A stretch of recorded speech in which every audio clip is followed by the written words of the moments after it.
నమస్తే, welcome to #you. నేను మీ రాజేష్. చేసింది చెప్పుకోకపోతే, మార్కెటింగ్ చేసుకోకపోతే ఎంత చేసినా ఉపయోగం ఉండదు, ప్రయోజనం ఉండదు. ఎంత చరిష్మా ఉన్నప్పటికీ డౌన్ఫాల్ అవ్వాల్సిందే.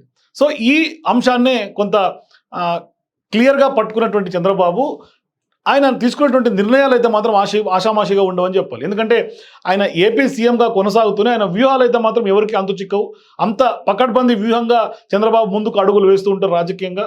సో ఇప్పుడు టీడీపీ అధికారంలోకి తీసుకొచ్చేందుకు జనసేన బీజేపీతో పొత్తు పెట్టుకునేందుకు ఎన్నో వ్యూహాలు రచించి అనుకున్న విధంగా పార్టీని అధికారంలోకి భారీ మెజారిటీతో తీసుకురాగలిగారు ఆంధ్రప్రదేశ్లో చంద్రబాబు. సో ఇప్పుడు ఇక వైసీపీని చిత్తుగా ఓడించాలంటే తమ వ్యూహాలతో పాటుగా వ్యూహకర్తల ఆవశ్యకతను కూడా చంద్రబాబు గుర్తించి రంగంలో దింపారు రాబిన్ శర్మను. అయితే రాబిన్ శర్మ తన టీంతో ఎప్పటికప్పుడు వ్యూహాలు రచించి టీడీపీ కూటమిని అధికారంలోకి వచ్చేలా కూడా చేయగలిగారు. పెద్ద ఎత్తున వైసీపీ వైఫల్యాలను ఎండగడుతూ ప్రజల్లోకి బలంగా తీసుకెళ్లారు. ఇక పార్టీ అధికారంలోకి రావడంతో వ్యూహకర్తల అవసరం ఉండదని అంతా భావించారు. చాలా రాజకీయ పార్టీలు కూడా ఈ విధంగానే అధికారంలోకి వచ్చాం కదా అనే ఒక రిలాక్స్ మోడ్లోకి వెళ్ళిపోయి వ్యూహకర్తలతో పని లేదని కూడా కొంత చేతులు కట్టేసుకుంటారు. అయితే చంద్రబాబు మాత్రం రాబిన్ శర్మ అవసరం ఇంకా ఉందని భావిస్తూ ఉన్నారు. అంటే పార్టీ అధికారంలోకి వచ్చిన తర్వాత 6 మాసాల్లోనే రాబిన్ శర్మను మరొకసారి రంగంలో దించడం కొంత ఆసక్తికరంగా మారుతోంది. అంటే కూటమి ప్రభుత్వం తీసుకుంటున్నటువంటి నిర్ణయాలు, అమలు చేస్తున్నటువంటి పథకాలకు ప్రజల నుంచి స్పందన వస్తున్నా ఆశించిన స్థాయిలో అయితే మైలేజ్ రావడం లేదనే అభిప్రాయంలో చంద్రబాబు ఉన్నట్టుగా తెలుస్తోంది. సో ఈ నేపథ్యంలోనే రాబిన్ శర్మను ఆయన రంగంలో దింపినట్టుగా కొంత ప్రధానంగా రాజకీయాల్లో టాక్ వినిపిస్తోంది. ఇటీవల మహారాష్ట్రలో జరిగినటువంటి అసెంబ్లీ ఎన్నికల్లో షిండే నేతృత్వంలో శివసేనకు రాబిన్ శర్మ పనిచేసినటువంటి సందర్భాలు ఉన్నాయి. అక్కడ ఆయన వ్యూహాలు సక్సెస్ అయినాయి. మరోవైపు టీడీపీకి కూడా రాబిన్ శర్మ వ్యూహాలు కలిసి వచ్చే అసెంబ్లీ టైంలో ఇప్పుడు రాబిన్ శర్మ సేవలను ఉపయోగించుకునేందుకు చంద్రబాబు మరొకసారి సిద్ధమైనట్టు తెలుస్తుంది. అంటే ప్రభుత్వ పాలన పైన రాబిన్ శర్మ సూచనలు చేయబోతున్నట్టు తెలుస్తుంది. ప్రభుత్వ పరంగా చంద్రబాబు ఎన్నో కీలక నిర్ణయాలు తీసుకుంటున్నా క్షేత్రస్థాయిలో ప్రజల్లోకి చేరడం లేదని, ఎమ్మెల్యేలు మంత్రులు వీటిని ప్రజల్లోకి తీసుకెళ్తున్నా అనుకున్న మేరకు సక్సెస్ కావడం లేదని చంద్రబాబు ఒక డెసిషన్కి వచ్చినట్టు తెలుస్తుంది. అందుకనే ఇప్పుడు రాబిన్ శర్మ నేతృత్వంలో సరికొత్తగా ఆయన ప్రచారం ప్రారంభించే దిశగా సిద్ధమవుతున్నట్టు తెలుస్తుంది. ఈ మేరకు సీఎం ఫేస్లో జరుగుతున్నటువంటి కార్యక్రమాలు, ముఖ్యమంత్రులు తీసుకున్నటువంటి నిర్ణయాలపైన 50 మంది యువకులకు శిక్షణ ఇస్తున్నట్లుగా తెలుస్తోంది.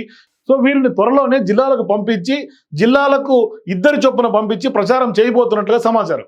దీని ద్వారా ప్రభుత్వంపై వ్యతిరేకత రాకుండా చూడటంతో పాటుగా చంద్రబాబు పాలనను, నిర్ణయాలను ప్రజలకు వివరించేలా కూడా వీరు ఒక కార్యాచరణతో ముందుకెళ్తున్నారు, తీసుకెళ్లబోతున్నారు. వచ్చే ఎన్నికల వరకు ఇదే విధంగా రాబిన్ శర్మ నేతృత్వంలో టీంలు కూటమి ప్రభుత్వం తరఫున పనిచేయబోతున్నట్లుగా తెలుస్తోంది. అంటే వాస్తవానికి ఏ ప్రభుత్వమైనా, ఏ అధికారులైనా అంటే కొంత ప్రభుత్వం ఏర్పడిన తర్వాత రాజకీయ పార్టీలు అన్నీ కూడా ఏం చేస్తాయంటే గెలిచాం కదా అని చెప్పి అన్ని వదిలేసి ప్రధానంగా వాళ్ళు డెవలప్మెంట్ మీద ఫోకస్ చేస్తూ ఉంటారు. అంటే డెవలప్మెంట్ చేస్తున్నప్పటికీ దాని ప్రచారంలో కొంత వెనుకబడతారు. ఫర్ ఎగ్జాంపుల్ తెలంగాణ విషయం తీసుకుంటే రేవంత్ రెడ్డి అధికారంలోకి వచ్చిన తర్వాత 6 నెలలు గడిచిపోయింది, ఇప్పుడు సంవత్సరం కూడా గడిచిపోయింది. కానీ బీఆర్ఎస్ పార్టీ ఊహించినటువంటి విధంగా ఇవాళ సోషల్ మీడియాలో రేవంత్ ప్రభుత్వాన్ని, రేవంత్ను కొంత ఉక్కిరిబిక్కిరి చేస్తున్నటువంటి సందర్భాలు చాలా వేదికల మీద సీఎంగా ఉన్నటువంటి రేవంత్ రెడ్డి కొంత ప్రచారంలో వెనుకబడిపోయామంటూ కూడా ఆయనే యాక్సెప్ట్ చేశారు. సో ఇప్పుడు ఆ ఛాన్స్ చంద్రబాబు అక్కడ ఉన్నటువంటి ప్రతిపక్ష పార్టీలకు ఇచ్చే పరిస్థితి లేదు.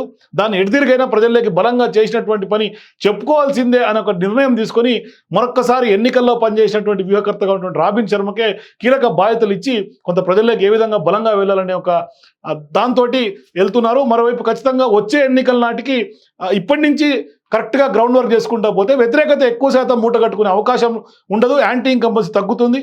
అందుకని ఇవాళ వ్యూహాత్మకంగా చంద్రబాబు రాబిన్ శర్మను రంగంలో దించినటువంటి పరిస్థితి. For more videos please watch #.